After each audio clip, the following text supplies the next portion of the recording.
एक और सोनम बेवफा निकली, अपने पति को हनीमून ले जाकर मार डाला क्योंकि वो राजा से नहीं राज से प्यार करती थी। और फिर उसके बाद ये साजिश रची, लेकिन उसके घर वालों का ये कहना है कि हमारी बच्ची ऐसा नहीं कर सकती, इसमें सरकार की साजिश है। हनीमून केस में सब कुछ पलट गया है। अब देखना ये है कि वाकई में सोनम बेवफा है या फिर सरकार की साजिश है। तो चलिए जानते हैं कि आखिर राजा के साथ हनीमून पर हुआ क्या। हनीमून पर ले जाकर सोनम ने क्या किया? क्या सच में सोनम ने ही अपने पति की हत्या की? राजा और सोनम के परिवार वालों ने क्या खुलासे किए? कौन है वो तीन लड़के जो सोनम के साथ पकड़े गए थे?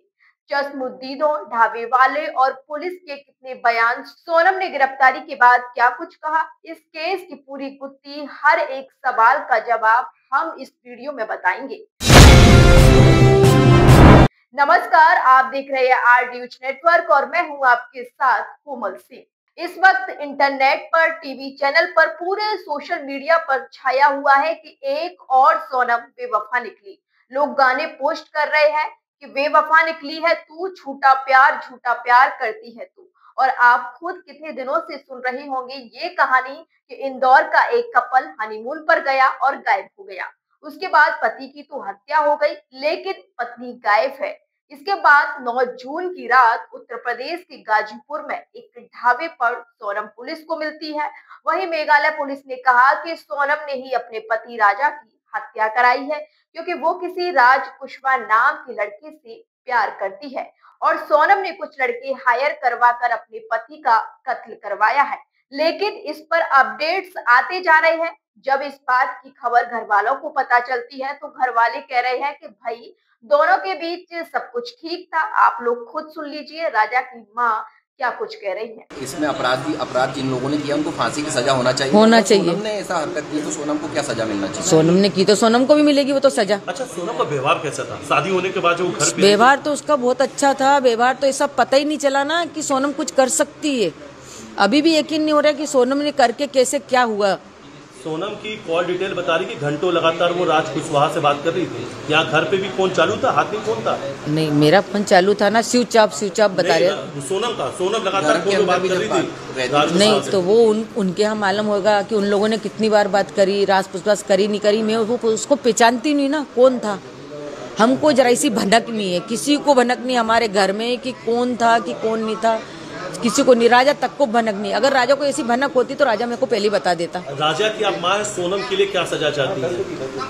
अगर राजा को सोनम ने मरवाया तो मैं कड़ी से कड़ी सजा चाहती हूँ। किस तरह? फांसी। और मैं तो फिर मैं भी कुछ बोलो तो जिसने करा नहीं करा, सोनम ने नहीं करा तो अपन गलत इंजाम उस पर क्यों लगाएंगे?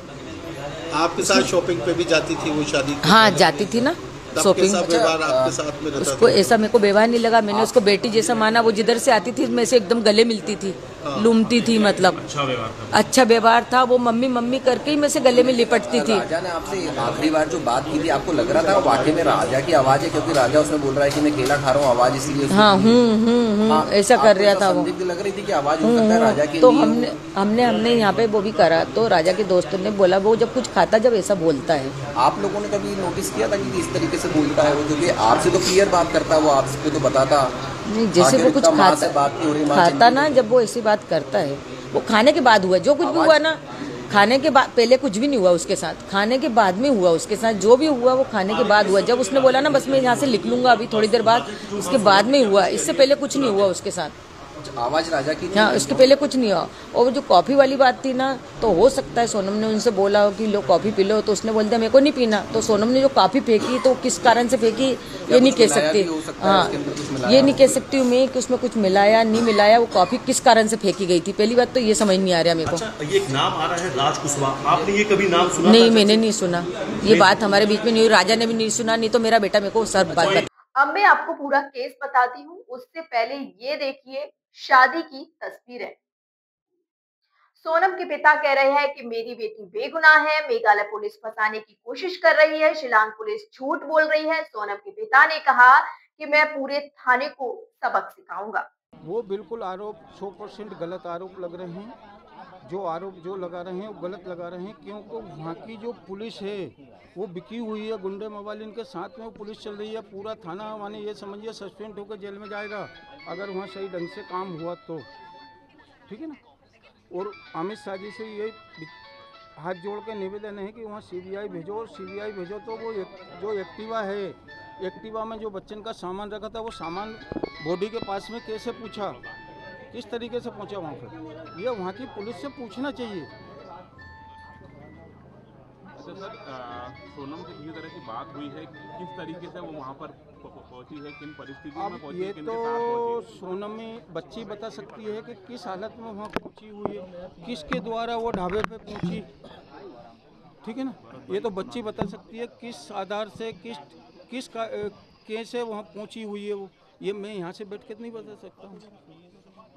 अच्छा, क्या ज्वेलरी वगैरह क्या केस लेके था उनके पास करीब 70,000 रुपए। देखिए, ढाबे पर बेहोशी की हालत में पड़ी मिली सोनम, उसने ढाबे वाले की मोबाइल से अपने भाई को कॉल करके अपने बारे में बताया, अपनी लोकेशन अपने भाई को बताई।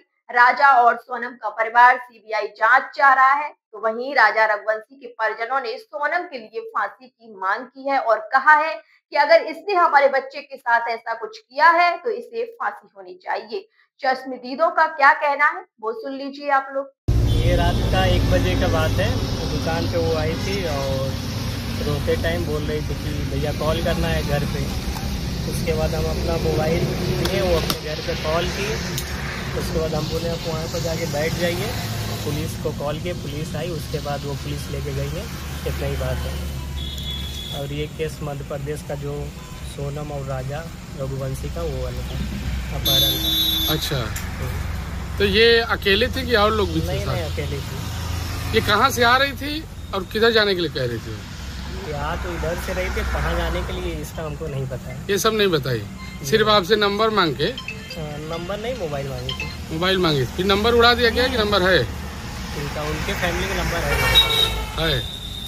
सोनम ही पूरे प्लान की मास्टरमाइंड थी। इस साजिश में शामिल 3 कॉन्ट्रैक्ट किलर आकाश, विशाल और आनंद को भी गिरफ्तार कर लिया है पुलिस ने।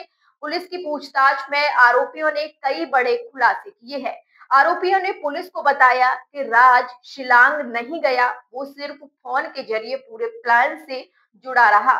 सोनम ही उन कॉन्ट्रैक्ट किलर को अपनी लोकेशन बता रही थी। बता दें कि कॉन्ट्रैक्ट किलर पहले से ही शिलांग में मौजूद थे, वहीं सोनम उनसे मिली थी। इसके बाद सभी लोग चेरापूंजी पहुंचे। वहां सोनम राजा रघुवंशी को एक सुनसान रास्ते ले गई, जहां वो तीनों कॉन्ट्रैक्ट किलर राजा के इंतजार में थी।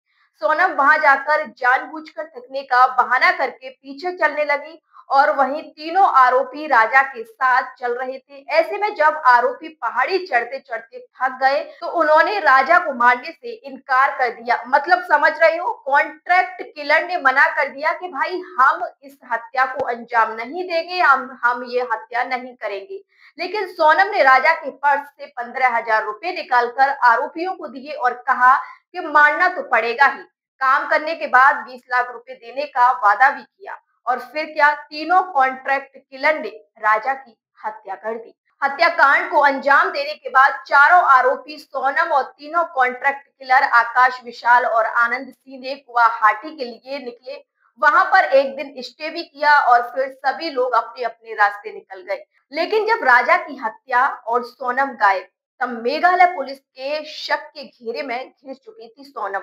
और जब सोनम की कॉल डिटेल निकाली गई तो सामने आया कि वो लगातार राज कुशवाहा के संपर्क में थी। सोनम पुलिस की गिरफ्त में है और पुलिस की पूछताछ में सोनम ने बताया कि उसे अगवा किया गया, वह खुद पीड़ित है। सोनम के घर वाले भी यही बात कह रहे हैं। आज सुबह ही पटना पुलिस सोनम को लेकर पटना पहुंची है, जहां फुलवारी शरीफ पुलिस स्टेशन में सोनम को रखा गया है। यहाँ से ही सोनम को मेघालय ले जाया जाएगा। सूत्रों के मुताबिक सोनम ने रास्ते में ना तो खाना खाया और ना ही कुछ पिया है, ना ही पुलिस से किसी तरह की बातचीत की है। इस मामले में सोनम की चुप्पी इस मामले को और रहस्यमय बना रही है। शिलांग पहुंचने के बाद सोनम को जिला कोर्ट में पेश किया जाएगा। मेघालय पुलिस ने बताया है कि कोर्ट में पेशी के बाद सोनम से और पूछताछ की जाएगी, ताकि हत्या की साजिश के तमाम सवालों के जवाब मिल जाएंगे। तो फिलहाल इस अपडेट में बस इतना ही। ऐसी ही और तमाम अपडेट के लिए देखते रहिए आर न्यूज नेटवर्क।